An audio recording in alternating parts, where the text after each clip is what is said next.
So every other football YouTuber is doing a top 10 list, so it's time that I throw my own opinions in the ringer with the top 10 special teams rooms in the NFL right now. So first, we're going to start off with honorable mention. We've got the New York Giants. Graham Gano was very solid last year, putting up a 90.6% field goal percentage, and honestly, after converting on 29 of 32 attempts with a long of 57, he's clearly like a top 5, top 7 kicker in the NFL, but he is being hampered around a little bit by his punter, Jamie Gillan, who, don't get me wrong, very solid punter, but we're talking about top 10s here, and he was well outside of the top 10, posting a bottom half net average in this season, but that also comes in with the fact that he's punting in New Jersey, of all places, so it's clearly going to be a lot harder for him than a lot of other punters, and as you're going to see, not a lot of punters and kickers from up north in this list in general. But assuming he can catch the punt cleanly every time next year, this group could easily be a top 3 team, but we just have yet to see that.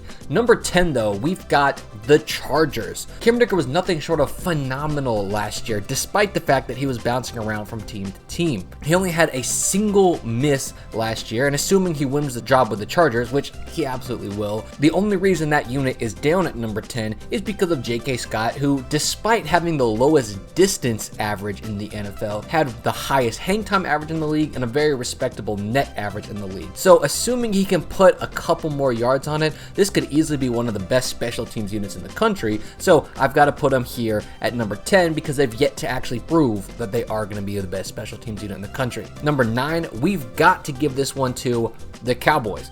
Brian Anger is a known quantity for the team, as he has been just consistently good ever since he's been there.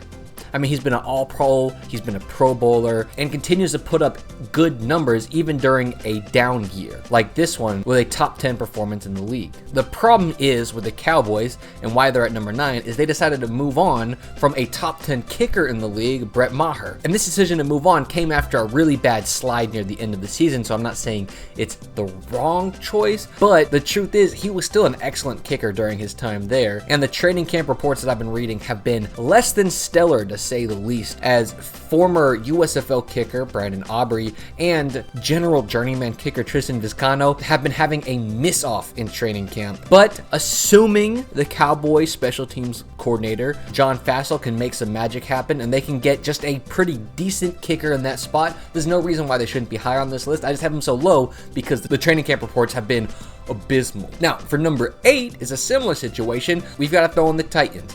Ryan Stonehouse was an absolute unit last year, breaking one of the longest NFL records that have been sitting there for over 70 years. And he didn't just break it, he blew it out of the water, beating that record by 1.7 yards a punt with his 53.1 yard punt stat. On top of this, he also netted 44 yards a punt, which is very good, especially as a rookie. Now, if his college career was anything to base his NFL career off of, we could assume he's only going to get better. But that's not why we have him all the way down at number 8. The reason is we don't know who their kicker is going to be. They've got 2 guys fighting it out in training camp with Caleb Shudak and Trey Wolf, and I'm just basing this off the fact that if they're both just middle of the pack, I think they'll still have a top 10 special teams unit in the country thanks to Ryan Stonehouse alone. But assuming that these guys are anything above middle of the pack, their ceiling is way higher than what I have them at. Now for number 7, it's another similar situation. We've got Jacksonville Jaguars unit, who is being completely carried right now by their star punter Logan Cook, and Cook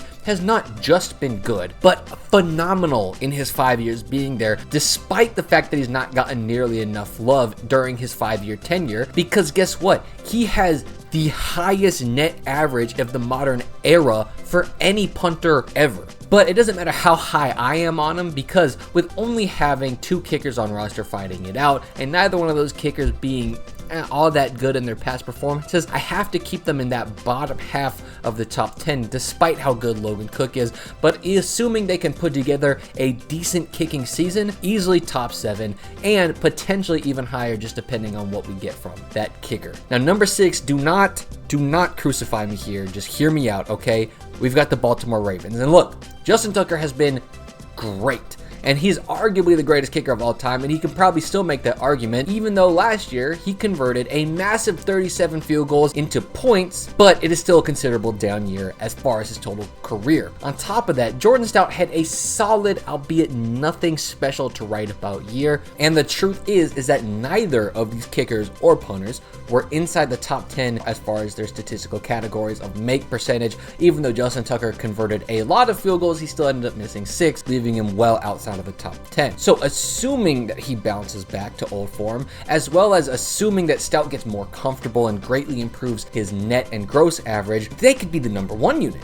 But I just can't say that they are in that top 5 range without seeing them have 1 year of just gelling together where they're both just really seem to be in stride. Now, starting the top 5, we have the Houston Texans. I know not a team you probably would expect to be great at special teams, but they just were sporting some solid specialists all around. Clearly their head writer is, I can't even pronounce this guy's first name, but Fairburn. He had a breakout season last year, making almost 94% of his field goal attempts, including going 100% from the range of 50 plus, which is 6 for 6. And of course, the man helping him get this done is none other than Mr. Clean himself, Cameron Johnston, who had a hell of a year last year, putting top 10 net punt stats up and controlling the field despite all the other turbulence going on with the Texans team. Now, assuming they keep building on this success, there's no reason that they shouldn't be just as good, if not better than they were last year. Now we're just getting to the point where every unit above them,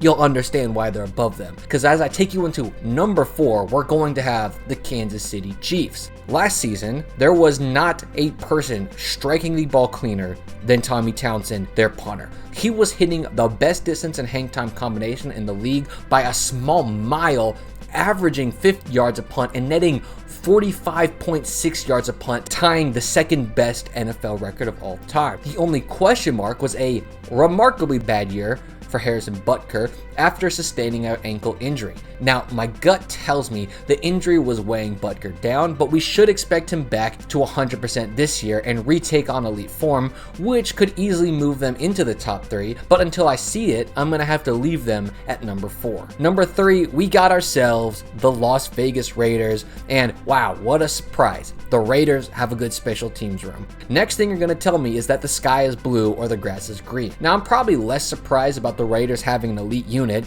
than I'd be knocking a pen off my desk and finding out that gravity still worked. But AJ Cole's elite 2022 season to follow up his legendary 21 season, coupled with Carlson's phenomenal season where he put up over 91% of his field goals through the uprights, this is like year 3 of them bouncing around in the top 3 units of the country, so just get used to them at this point because their ceiling is ridiculously high.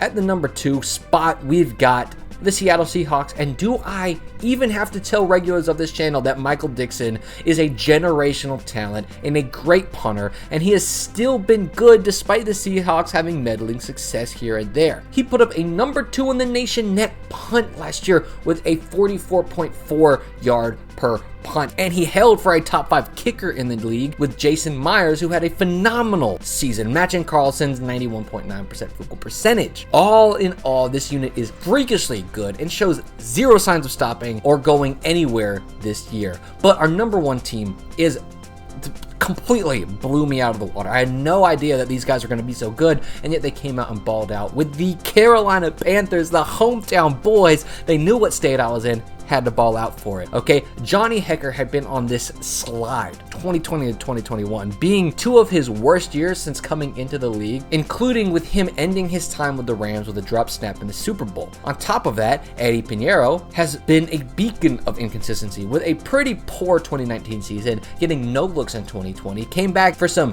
fringe reps here and there with the Jets in 2021, but both of these guys found their way to the Carolina Panthers, and together they mighty morphed into the best kicker and punter combinations we've seen in modern history. Pinheiro was brilliant all season, converting 33 of his 35 field goal attempts, putting him at top 2 in make percentage, just behind Cameron Dicker, and Johnny Hekker miraculously came back to his old form, posting the 3rd best net in the country with a 44.1 yard average, and having the most fair catches of the top 10 punters by a mile, with 31 being forced. Together, they easily were the best unit, and I don't see why they couldn't expand on this and make that lead even greater. But that's just my list. I'd love to know what you guys are thinking. As always, have an amazing day.